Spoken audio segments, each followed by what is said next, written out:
So the title of my talk is Inverses of Graphs and Reciprocal Identity Properties. So in this talk, I'm going to introduce the inverse of a graph. So suppose you have a graph. How do we define? So for example, suppose you have a non-singular matrix. We know how to calculate the inverse and what is the inverse of that matrix. So in similar fashion, we are going to introduce inverse of a graph. One can define many ways inverse of a graph, but we will concentrate on important definition. The definition is quite important. I will explain why that definition is important. So in this talk, I'm going to consider simple, finite, and undirected graph. And I am using P for the vertex set and E for the edge set. And as you know that, what is the adjacency matrix?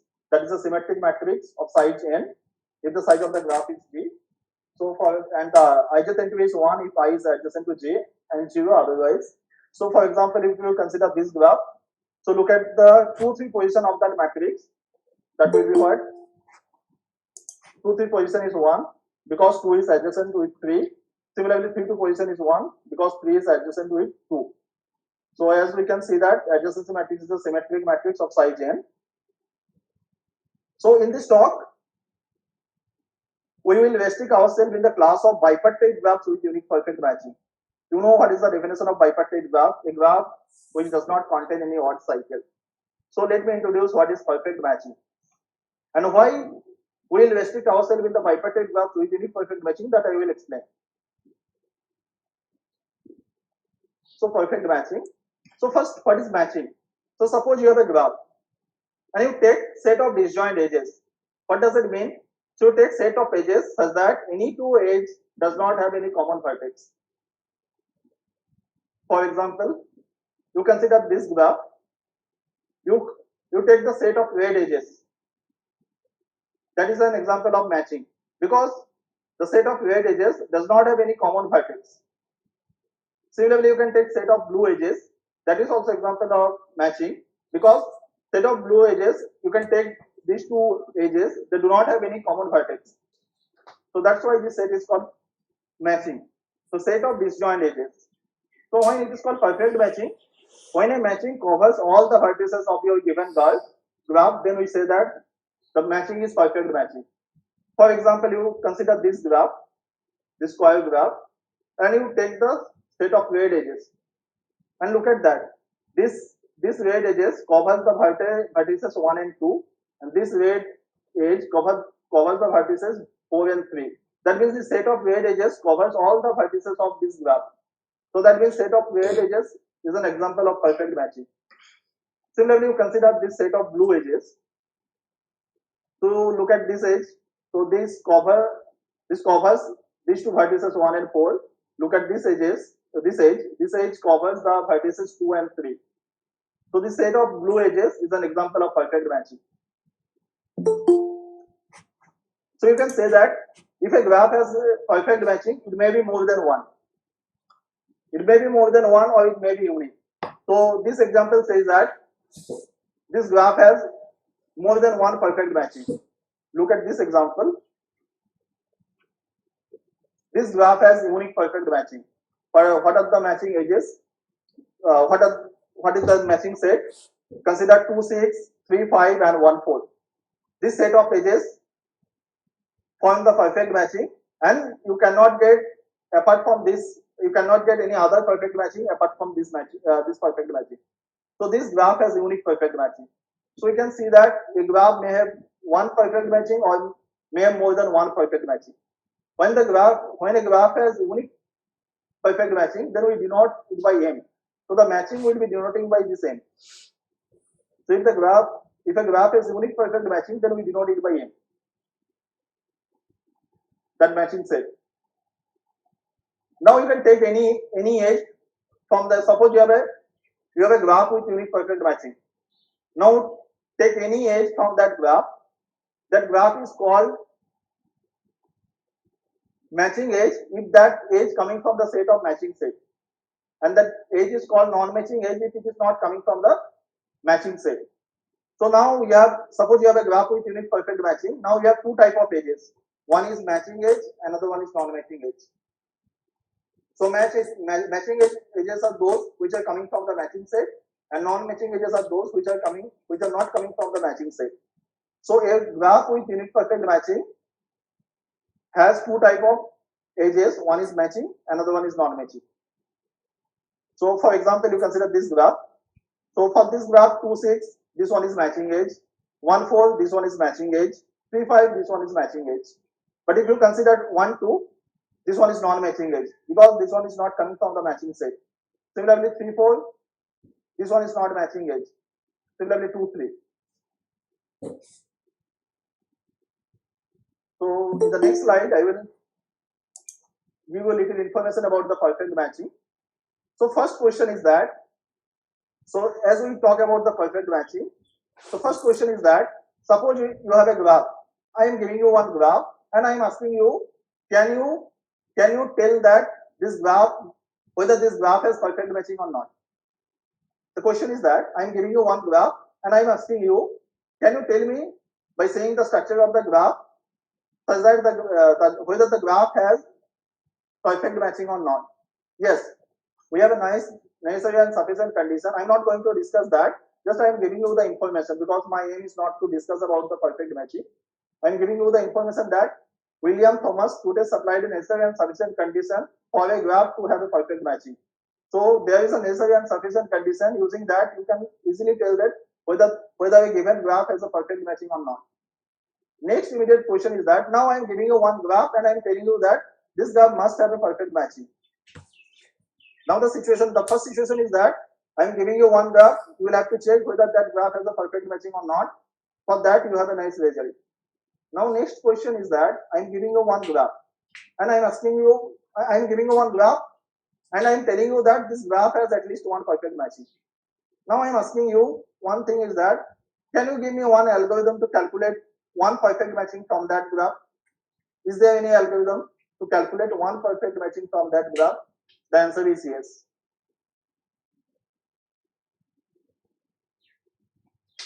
The famous algorithm of Jack Edmonds, find a perfect matching if it exists. So suppose you have a graph with a perfect matching. So this algorithm will give you the way to find out one perfect matching from that graph. Now next immediate question is that, can we calculate all the perfect matching, or how many perfect matching that graph has? Can we tell that? For example, suppose you have a graph and I am asking you to find out all the spanning tree from that graph. Suppose you have a connected graph and I am asking you to tell me how many spanning tree it has. You can easily tell that because you have a nice formula using Laplacian matrix. You can directly say that, okay, this much spanning tree this graph has. Now my question is that I am giving you one graph and I am telling you that it has at least one perfect matching. My question is that, can you tell me how many perfect matching this graph has? The answer is no. We do not have any formula for this. So we cannot count total number of perfect matching from a graph. We do not have any formula. For example, for this graph, you can easily say that it has two perfect matching. One is set of red edges, another one is set of blue edges. So I am giving you another one graph and I am asking you, can you tell me how many perfect matching this graph has? You cannot, because there is no formula. For a simple graph you can, but for a bigger graph you cannot, because there is no formula to calculate the total number of perfect matching of a graph, like spanning tree. So this much information I am giving you about the perfect matching, although this is not the topic of today's discussion. Now, question is that, let me explain first non-singular graph. So suppose you have a graph, when it called non-singular. So G is non-singular if the corresponding adjacency matrix is non-singular. A graph G is said to be non-singular if the corresponding adjacency matrix is non-singular, and similarly G is singular if the corresponding adjacency matrix is singular. So for example, you consider this graph. You can easily check that the adjacency matrix of this graph is not equal to 0. That means this is an example of non-singular graph. Consider this graph. You can easily check that the determinant of the adjacency matrix of this graph is 0. Hence, this is singular graph. Now the question is that, now again one interesting question is that, suppose I am giving you one graph. Can you tell me, without seeing the adjacency matrix, can you tell me whether that graph is singular or not? That means, do you have any structural wise characterization of non-singular graph. Okay, I am giving you one graph. You can calculate the adjacency matrix, check whether that is non-singular or not. That is fine. That is one way. But I am giving you one graph, and I am asking you without seeing the adjacency matrix, can you tell me the graph is non-singular or not? That means, do you have any structural characterization of non-singular graph? No, you do not have. So this is still open. Characterize the non-singular graphs. There are many classes of non-singular graph. That is fine. One example is bipartite graph with unique perfect matching. Each bipartite graph with unique perfect matching is non-singular. But I am asking you the arbitrary characterization, that the structural characterization. I am giving you one graph. Just seeing the structure of the graph, you can say that whether this graph is singular or not. We do not have. Godsell in 1985, he proved that bipartite graph with unique perfect matching. Suppose you have a bipartite graph with unique perfect matching, then this graph is non-singular. So using adjacency matrix here, he has proved, because you can easily write the adjacency matrix as partition way. So for bipartite graph, the adjacency matrix can be written as 0. There will be 4 partitions. The first partition will be 0. The second partition will be B. Then below the diagonal B transpose and 0. And if it is with unique perfect matching, then all the diagonal entries of B, and those B are actually a Lloyd triangular matrix. And the diagonal entries, all the diagonal entries are 1. Using that fact, you can easily prove that any bipartite graph with the unique perfect matching is non-singular. So this is one class where you can say that each graph is non-singular. So this is one of the reason to consider bipartite graphs. So as I told you, why we are restrict ourselves in the class of bipartite graphs with unique perfect matching. This is one reason, because when we are going to define inverse graph, we need all the non-singular graphs, and this is one known class. So that's why we are restrict ourselves in this bipartite graph with unique perfect matching. This is one reason. There is one more reason that I will explain. So now we use H to denote all the bipartite graphs with unique perfect matching. So this is the class of bipartite graphs with unique perfect matchings. Okay, now I'm going to introduce inverse of a graph. That's the most natural way. You can easily say that. So you can take a graph, to take the adjacency matrix, take the inverse of that adjacency matrix.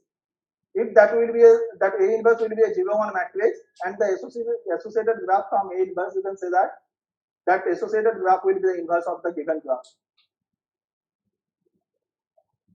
Is it clear? The most natural way to define the inverse of a graph is that you have a graph, take the adjacency matrix, take the inverse.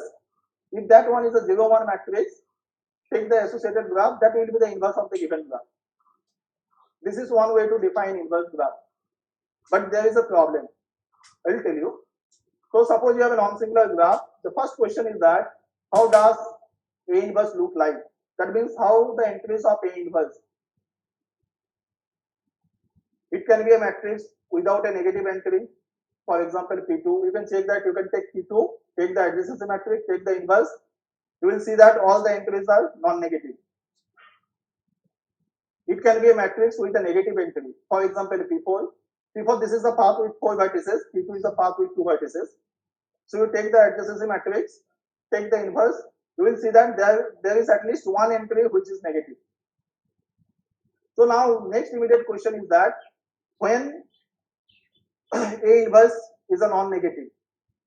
Suppose you have a non-singular. So the characterization of all non-singular graph for which A inverse is a non-negative matrix. The next immediate question is that characterize the non-singular graph G such that A inverse is non-negative matrix. Because we can see that A inverse can be anything. It can be a matrix without a negative entry. It can be a matrix with a negative entry. Now the next immediate question is that characterize the non-singular graph G such that A inverse is non-negative. In 1976, Harari and Mink proved that there is exactly one graph for which A inverse is non-negative, which is P2. Apart from P2, you do not have any non-singular graph for which A inverse will be non-negative. So you can take any graph apart from P2, you will have at least one entry which is negative. Swaroop, Yes. do you take the graph to be connected? Doesn't matter for this. For this doesn't matter. It may be connected or disconnected. Union of P2, if you take what will happen? Oh, okay, yeah. So that is K times P2 you can consider, yeah. Yes. For this OM you can consider as a connected. If you take the union of P2, that is actually we consider as a KP2. Okay. For that case, you can consider as a connected. Okay, yeah. Thank you. For that sense, you can consider as a connected. Yeah. So we are not considering that union kind of thing. So yeah, for connected one, we will have exactly one, that is P2. You can take any graph apart from P2. The inverse must have at least one entry which is negative. So that means we cannot define our inverse graph natural way. That means we take a graph, take the inverse, that will be the non-negative matrix or not, because we can see that only P2 is the matrix for which A inverse is non-negative. So this way we cannot define the inverse of a graph, that natural way, that G A inverse and the associated graph. You can define that will be something else, that will be some sign graph, but we are not interested about that. Why we are not interested about that, I will explain. So in 1985, Gottschall defined inverse graph in the same fashion, but something different, little different. So for that we need a diagonal matrix S with diagonal entries from 1 and -1. This matrix is called signature matrix. So signature matrix is a diagonal matrix whose entries are coming from 1 and -1. So this is a diagonal matrix. Diagonal entries are either 1 or -1. So he has defined. So he restricted on the bipartite graphs with unique perfect matching, because that is the only this we know that this class of graphs, each graph from this class of graph is non-singular. So that's why we are restricted in bipartite graph with unique perfect matching or any. But you can define this, you can extend this definition to any non-singular graph. There is no problem. So you consider that G is a non-singular graph. Whether it is bipartite or not, forget about this. Just consider that G is a non-singular graph. Then suppose that there exists a signature matrix S such that if this happens. So if S, A inverse S will be non-negative, then whatever graph generated from this matrix, this A prime matrix, that is called the inverse of G.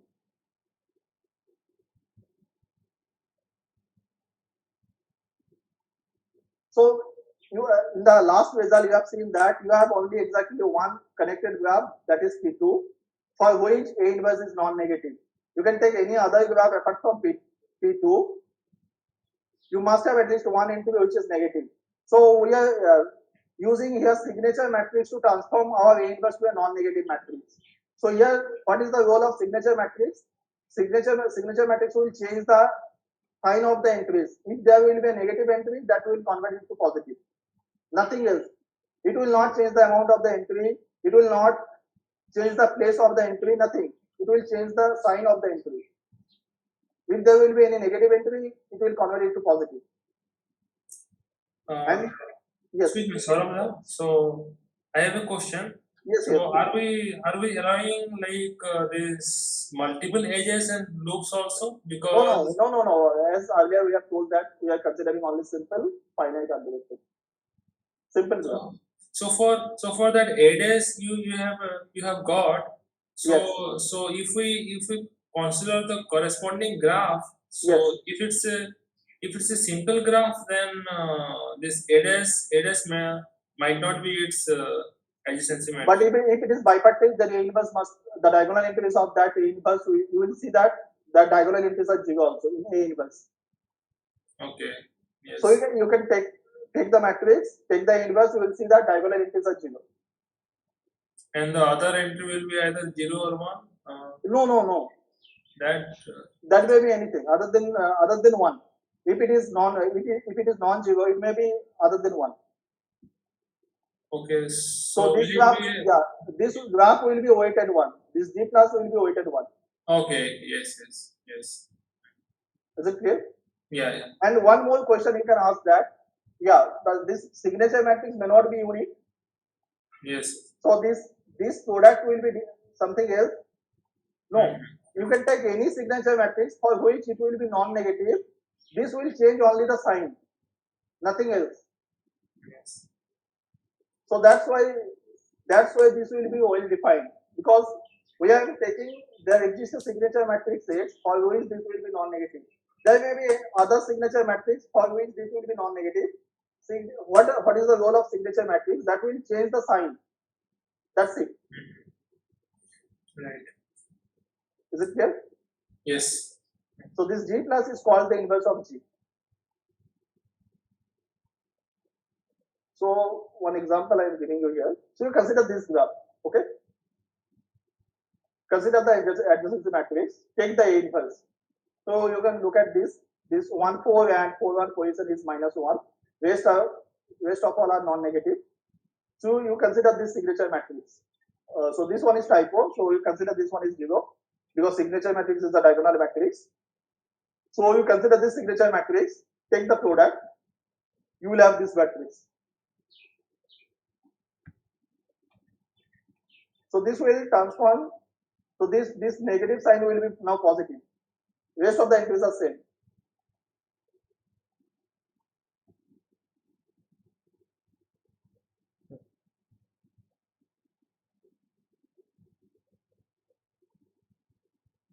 And A inverse and A inverse S both are similar matrices. They are similar matrices because the inverse of the signature matrix is itself. Inverse of a signature matrix is itself, so that's why A inverse and A inverse S both are similar.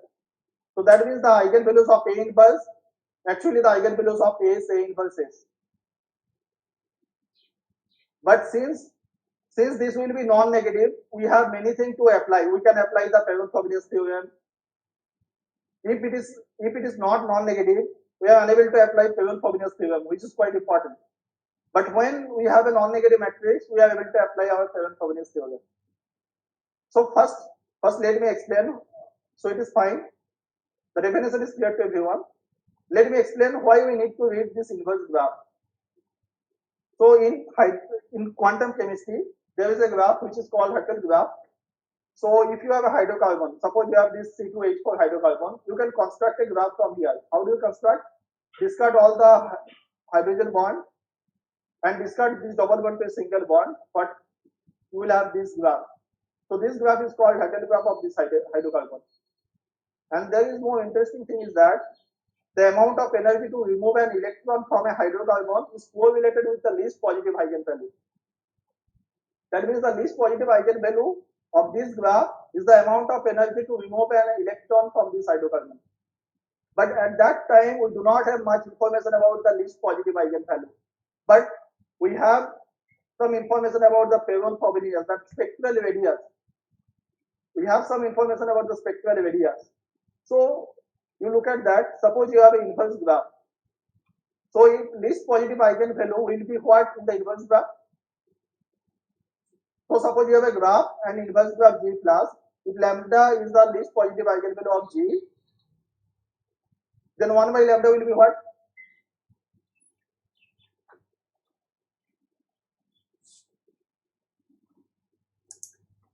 Yes. You have two things. Using this definition, you have G and G plus. And lambda is the least positive eigenvalue of G. Now my question is that then 1 by lambda will be what in G plus? Spectral radius. And we have information about the spectral radius. From there we will calculate the bound of that spectral radius and we back to our original graph. So this is the main aim to read the inverse of a graph because of this least positive eigenvalue. Because at that time we do not have much information about this least positive eigenvalue. So what we will do, we'll find out the inverse of that graph. Then 1 by lambda will be the spectral radius of that graph, and we have information about the spectral radius. Use that and back to the original one. And it is also proved that many families of Huckel graphs are bipartite graphs with unique perfect graphs. So there are two reasons to consider this class of graph. One is that each graph from this class of graph is non-singular. second thing is that this Huckel graph, most of the Huckel graphs are bipartite graphs which give perfect matching. So it is clear the motivation. Now here is an example. So if you consider this graph, the inverse of this graph itself. If you consider this graph, I will explain why this graph has inverse. If you consider this graph does not have inverse using this definition.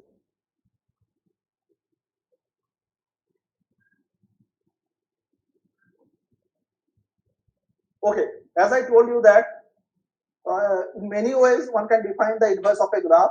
Let me introduce 2 or 3 things.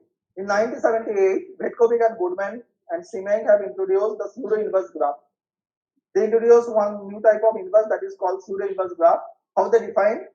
Suppose you have a graph and pseudo-inverse is denoting by Pij.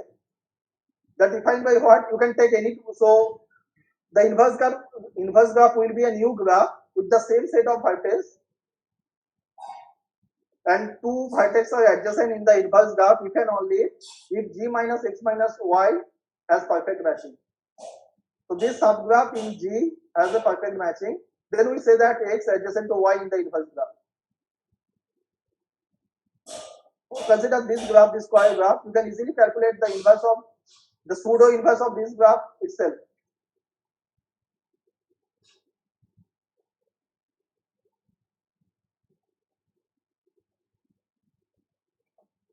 So the spectrum of this, so pseudo inverse of this graph itself. So the spectrum of G and pseudo inverse will be -2, 0, 2. So in this case, our aim is to convert the least positive to the largest in the inverse. But here 1 by lambda may not be an eigenvalue in the inverse graph. So this definition will not work. But you can characterize in your. So you can characterize which graph has pseudo inverse. That is a different thing. But this is not much useful. In 1988, Barclay, Doty, and Harary have introduced sine inverse graph. That, as I told you, so you take the graph, you take the A inverse, whatever A inverse you will have, you can generate a sine graph that will be the inverse of the original one. But here the problem is that you cannot apply your Taylor-Frobenius theorem because A inverse will not be non-negative matrix, so you cannot apply Taylor-Frobenius theorem. So that's why this is also not that much important.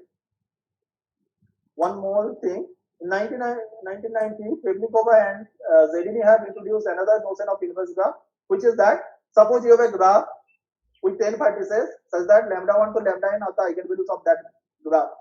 If you will able to find out another graph such that 1 by lambda 1 to 1 by lambda n are the eigenvalues of that graph, so that new graph will call the inverse of the original one. So this will satisfy one property of the inverse matrix. What is that?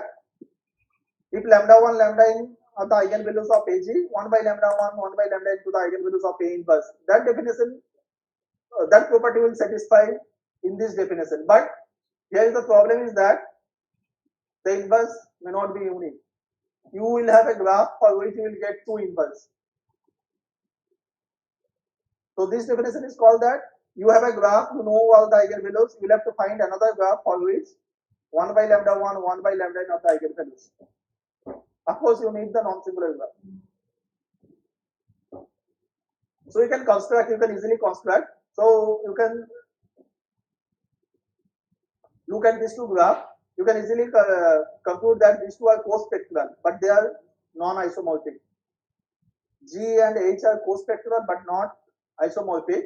Now you can construct another graph using this. Just you add a pendant vertex to each vertex. Add a pendant vertex to here, to here, to here, to here, to here, to here. So add a pendant vertex to each vertex, you will have a G1. Similarly, add a pendant vertex to each vertex, you will have a H1, and you will see that G1 and H1 will be the inverse of G1. So whatever new graph you will have G1, so H1 and G1 both will be the inverse of G1. Inverse means what? Using this definition. That means G1 has that 1 by if lambda 1, lambda 2, lambda n eigenvalues 1 by lambda 1 by lambda n eigenvalues of G1. So that's why G1 will be the inverse of G1. Similarly, H1 will be the inverse of G1. So I'm not going to explain this. So I just let you know how to calculate the example. That inverse using these definition, the inverse of a graph is not unique. So these are the few definitions of inverse graph, but these are not that much useful. For further, we need the following definition. Suppose you have a bipartite graph with unique perfect matching. So you take a path U1 to UK. This path is called matching path.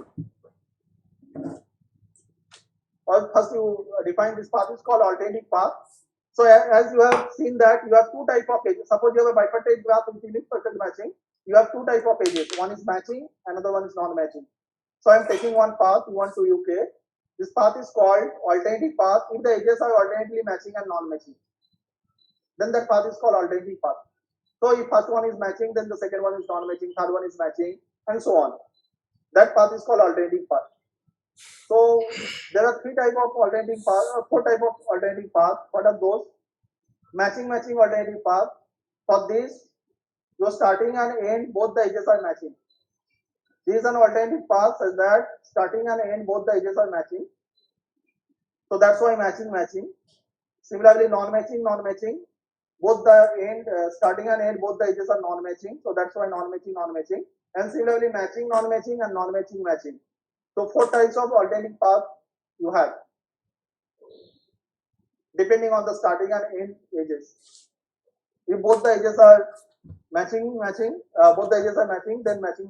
Both the edges are non-matching, then non-matching. If both the starting one matching and the end one non-matching, then matching. Similarly, non-matching. So here is an example. You consider this graph. You consider this alternating path. So first look at that. I1, I2, I3, I4, I5, I6, I7, I8, J. This path is alternating because this solid edges are matching here and dot edges are non-matching. So matching, non-matching. So and look at that. The first edge is matching and the last edge is non-matching. So that's why this path is matching alternating path. Similarly, you consider this one. This I1, X1, X2, X3, X4, I2. So this is alternating path because non-matching. But the start and end both are non-matching edges. So this is why this is non-matching alternating path. So to check the main aim of this in this direction is that which bipartite graph with unique perfect matching are invertible. Invertible means using this definition. The main aim is that to characterize the bipartite graph with unique perfect matching which is inverse using this definition. So for that we need the following result. So suppose you have a bipartite graph with unique perfect matching. So you can easily calculate the entries of A inverse using the structure of graph. You do not have to see the adjacency matrix A. Without seeing the adjacency matrix A, you can easily calculate each entry of A inverse. What is that? Here is that. So the ith entry of this one is what? So this Pi is the set of all matching alternative paths. So P is the matching alternative path such that -1 to the power norm of P, that is the number of edges, -1 by 2. So the summation of all the matching alternative path from I to J. Let me using one example. So consider this graph. So I want to calculate so this is this one is a bipartite graph with unique perfect matching. Here solid edges are the matching edges and dotted are the non-matching. So this is an example of bipartite graph with unique perfect matching. So we want to calculate the 1/8 position of A inverse. 1/8 position of A inverse. So how many alternate paths from 1 to 8?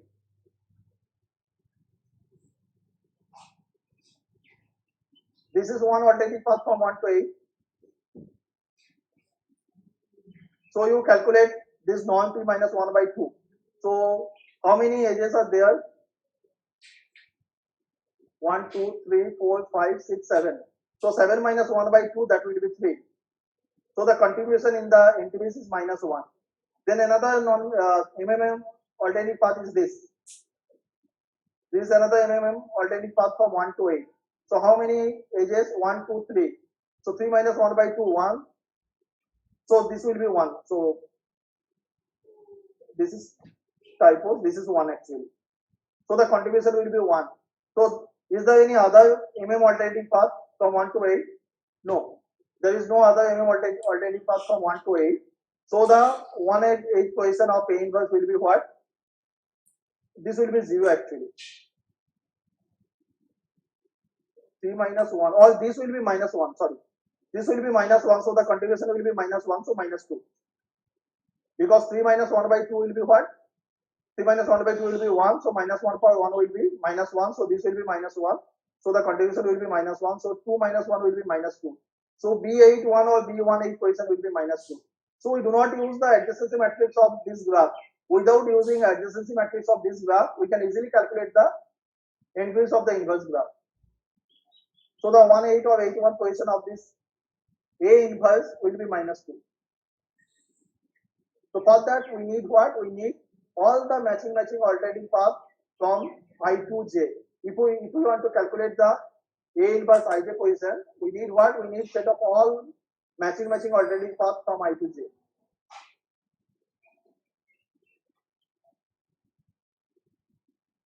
Okay. Now let's start. So H is a class of bipartite graph with unique perfect matching, and we denote that perfect matching with N. So suppose you take this bipartite graph with unique perfect matching, then contract the matching edges. So contract each matching edge to a single vertex. The result graph is called is denoted by G by M. For example, you consider this graph. This is a bipartite graph with unique perfect matching. The matching edges are solid edges. So you contract each matching edge to a single vertex. So here I have contracted this matching edge to a single vertex. This. So now I have contracted all the matching edge to a single vertex. So this graph is denoting by G by M.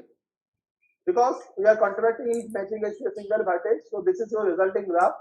Now check whether, can you tell me this graph is bipartite or not? Yes? This graph is non-bipartite because the length of the cycle is 5. Now Godsell in 1985, he proved that if G by, so you have a bipartite graph with unique perfect matching. If G by M is bipartite, then G plus exists. So using that definition, so this is not if and only if. This is only sufficient condition. If G by M is bipartite, then G plus exists. If G by M is not bipartite, we cannot say using this definition, using this theorem. This is sufficient condition. Suppose you have a bipartite graph with unique perfect matching, you contract the matching edges, each matching edge to a single vertex. Whatever resulting graph you will have, if that graph will be bipartite, then you can say that G plus exists. That means you will have a signature matrix for which S A inverse S will be a non-negative matrix.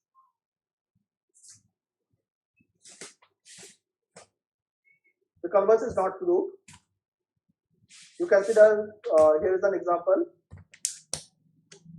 You contracting each matching edge to a single vertex, you will see that this will be a triangle. So this is non-bipartite, but still this graph will have inverse.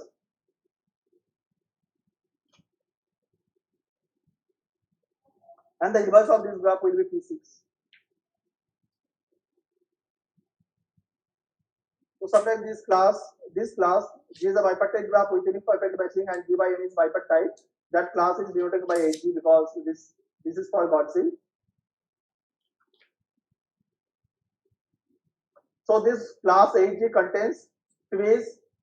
Non-singular trees are automatically contained in this HG because there is no cycle. You can take a non-singular tree and contract each matching edge to a single vertex. You will have a tree. So that is a bipartite, hence that will have an inverse.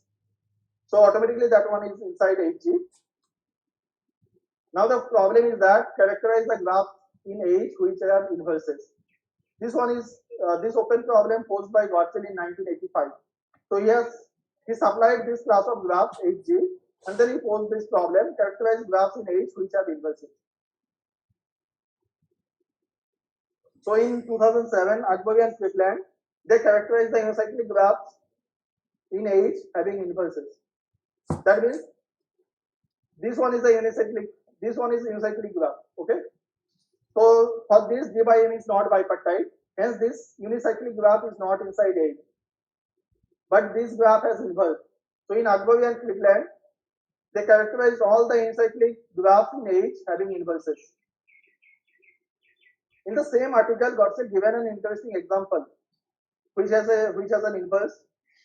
So the graph is here, but there is no explanation why this graph has inverse. So till now we have this much result. So this class only and unicyclic graph in H having inverses. So you can contracting each matching edge to a single vertex. You will see that this graph is non-bipartite. Hence this one is not inside HG, and this is not an unicyclic graph. So this is not here. But still this graph has inverse. But there is no structural information why this graph has inverse. So in order to explain this, so we tried to explain why this graph has an inverse.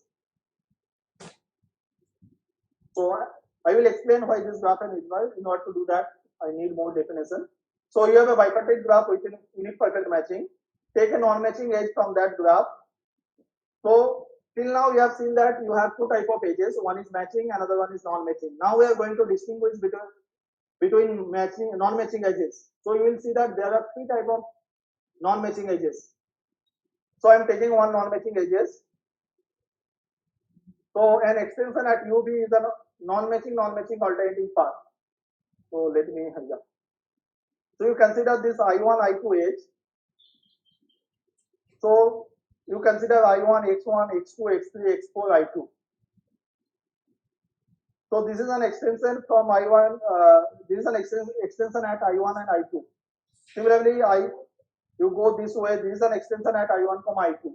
So an extension at UB is a non-matching alternating path from U to P, other than UP. Then an extension is called event type extension if it has even number of non-matching edges. Similarly, odd type if it has odd number of non-matching edges. So consider this edge I1 and I2, and consider the extension I1, X1, X2, X3, X4, I2. Okay. So this extension is what? This extension is odd type extension because number of non-matching edges are odd. So this dotted are non-matching edges. So odd number of non-matching edges are there. So this is odd type extension, and this one is event type extension. So there are two type of extension: event type and odd type. Accordingly, we have defined there are three type of non-matching edges. We say UV is an odd type edges if there are no extension at UV, or each extension at UV is odd type. That means either all the extension are odd type or there is no extension. For example, you consider this non-matching edge. This non-matching edge is odd type because there is no extension. But if you consider this non-matching edge I1, I2, this is not odd type because there is an event type extension. Odd type edges if there is no extension at UV or each extension UV is odd type. Similarly, you can define event type if each extension at UV is event type. And there is one more mixed type if there is event type and odd type, both type of extension are there. So this I1 and I2, this is mixed type basically. It has odd type extension as well as event type extension. So there are three types of non-matching edges. One is odd type, event type, and mixed type.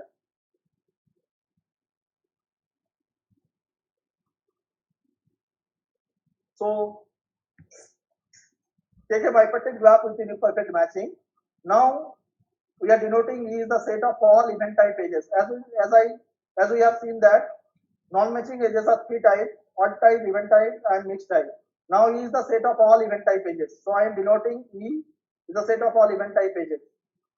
Now I am using this notation to denote that G minus E by M is what? You delete all the event type edges, then contracting each matching edge to a single vertex. So whatever resulting graph you will have, that is denoting by G minus E by M. So what did Gottschall? Just simply he is taking bipartite graph with unique perfect matching and contracting each matching edge to a single vertex. If the resulting graph is bipartite, then it just inverse. But here we are taking that, but deleting first we are deleting all the event type edges from that graph, then contracting each matching edge to a single vertex. Now here is the result. So you have a bipartite graph with a unique perfect matching, such that if G satisfies the following condition, first thing is that G has no mixed type edges. That means you will not have you do not have this situation. You will not have this type of non-matching edges, which has both the extension event type and out type. Second thing is that no two event type extension at two distinct event type edges have an odd type edge in common. That means you do not have this situation. Here 1-3 and 2-4 both are event type edges. So this is event type extension, and for this edge, this one is event type extension. So they have common odd type edge, which is 3, 2-. So these two distinct event type edges have an odd type edge in common. The event type extension have an odd type edge in common, that is 3, 2-. So we are not considering this type of situation. Then G plus exists if and only if G minus E by M is bipartite. So you have a bipartite graph with an imperfect matching. That graph must have the following condition: that graph cannot contain any mixed type edges, and no two event type extension at two distinct event type edges have an odd type edge in common. Then G plus exists if and only if G minus E by N is bipartite. And this class contains the class of Gaussian. Now we are going to explain why this graph has an inverse. As I told you, now we are going to explain why this graph has inverse. So look at this non-matching edge. Can you tell me what type of this non-matching edge? Odd type or event type or mixed type? Yes. This middle non-matching edge. What type of this non-matching edge? Yes. What type of this non-matching edge? How many extensions are there? This is one extension. Event type. This edge is event type. So you delete this. Is there any other event type edge in this graph? No, sir. No. Other edges are odd type. So first you delete this event type edge from there. Then contracting each matching edge to a single vertex. You will see that the resulting graph will be bipartite.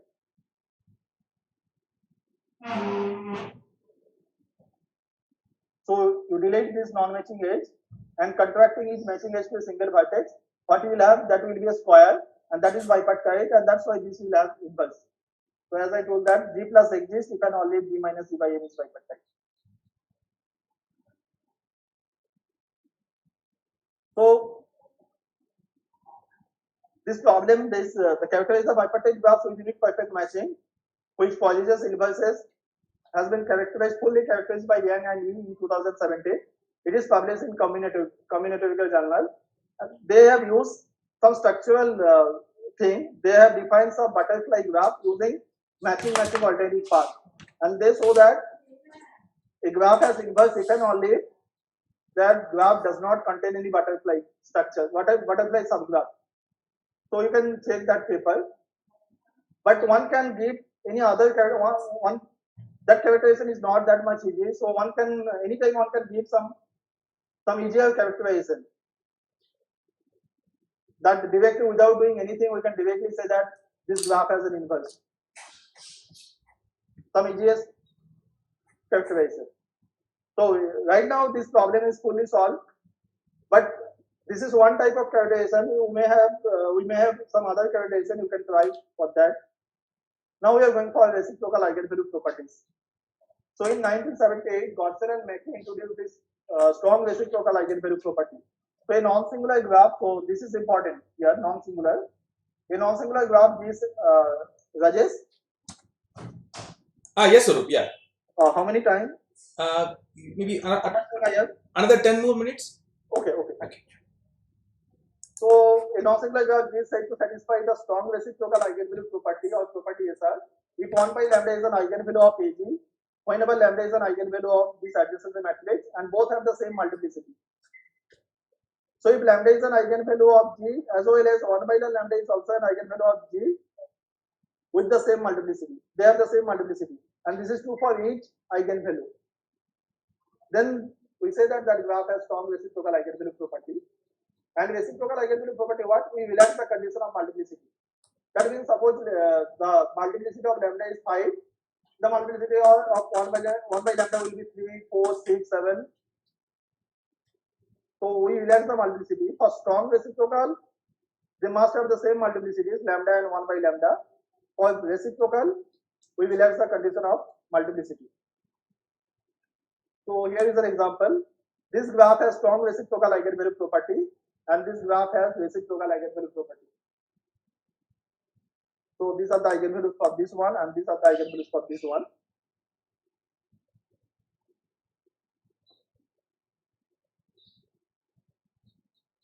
Sorry. This is the eigenvalues for this graph. So this is lambda, this is 1 by lambda. So lambda is here with multiplicity 1, 1 by lambda is here with multiplicity 1. Lambda is here with multiplicity 1, 1 by lambda is here with multiplicity 1. And this one is example of reciprocal. This is the spectrum set. So lambda, here the problem is that this is lambda with multiplicity 1, but 1 by lambda is multiplicity 2. Similarly, this is lambda with multiplicity 1, 1 by lambda is multiplicity of 2. So that's why this is an example of reciprocal eigenvalue property, and this is strong reciprocal eigenvalue property. In 1970, okay, this is a definition of covenant graph. So just quickly, so you have a graph which just add one pendant vertex to each vertex, that will be a covenant graph. So I am adding one pendant vertex to each vertex. So this resulting graph is covenant graph. So in the same article, they prove that for a non-singular tree, T has property SR if and only if T is a covenant.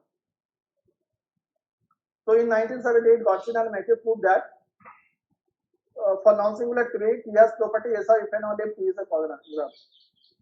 In 2016, Barwig and Pati, they proved that for non-singular tree, T has property R if and only if T is a covenant. So for property SR, it is covenant. For property R, it is covenant. That means what? There is no tree which satisfies property R, but not SR. So combining these two results, you will have this. T has property SR if and only if T has property R, if and only if T is covenant. Again, in the same article, they supplied this example, and they just calculate the characteristic polynomial of this graph, and using that characteristic polynomial, they told that this graph has property SR, but there is no explanation. So again, we tried to find out the explanation. So here is that result. So we consider bipartite graph with unique perfect matching, and G satisfies the condition G has no mixed type edges. The same condition we hire here, one more condition we post here. No two event type extension, same condition. Each event type edge has at least two event type extension. That means here. So this is your event type edge. So it has at least two event type extension. This is one and this is one. So our class, we are not considering this one. Yeah, that class does not contain this graph because this is event type edge. It has exactly one extension. So that class does not contain this graph.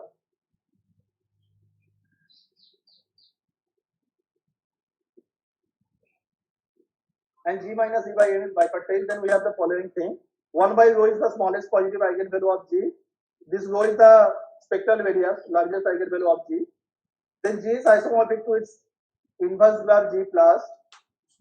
G has property SR, G has property R. So first we have seen that these four are equivalent for this class of graph. So if rho is the spectral radius, then 1 by rho is the smallest positive eigenvalue here. G is isomorphic to G plus. G has property SR, G has property R. These four are equivalent. Now the question is that here we have seen that if T has property R or SR, then T is a covenant. That means we have a structural information. So then we try to find out the structural information. And here is that. So for that we have to define the box minus covenant graph. What is that? You have to take a covenant graph first. You take a covenant graph, then you have to take a non-matching edge from that polynomial graph such that each cycle in H has an even number of edges from H. So we'll have to collect non-matching edges from that polynomial graph such that each cycle in H has an even number of edges from H. Then you replace those non-matching edges with this structure. Let me explain here. So this is your polynomial graph. So I am taking our S is here, S, that's 1, 2, 3, 4, 5, 6. So you can check it that.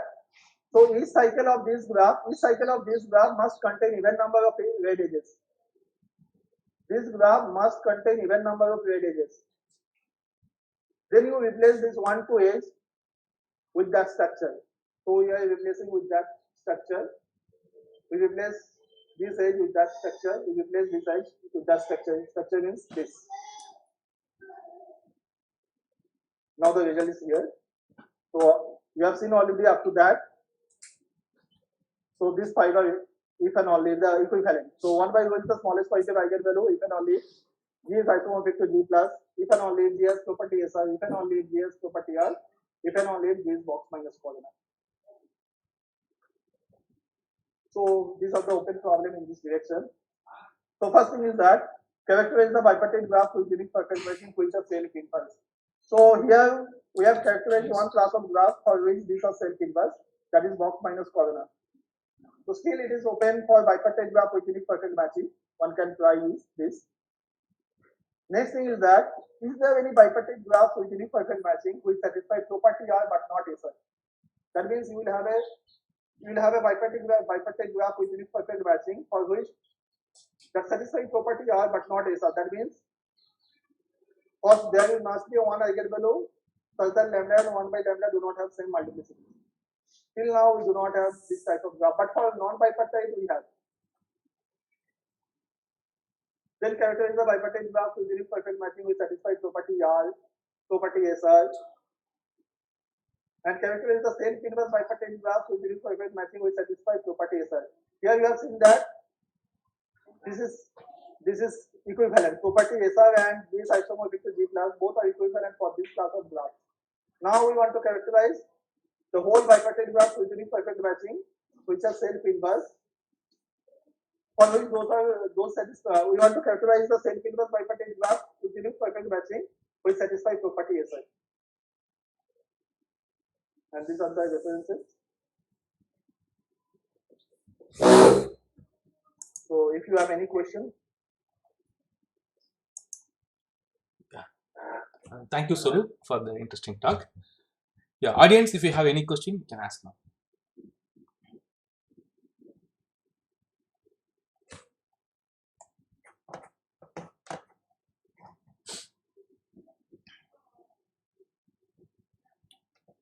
Hello. Yes. Yes, sir.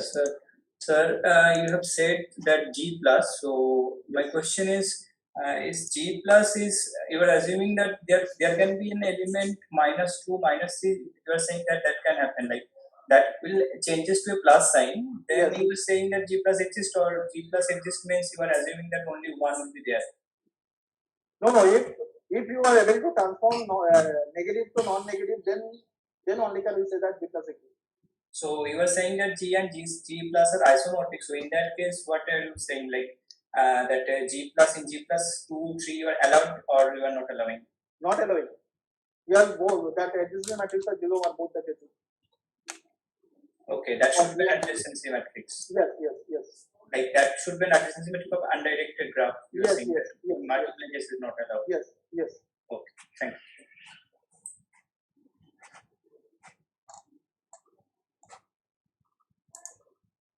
Yeah. Are there other questions?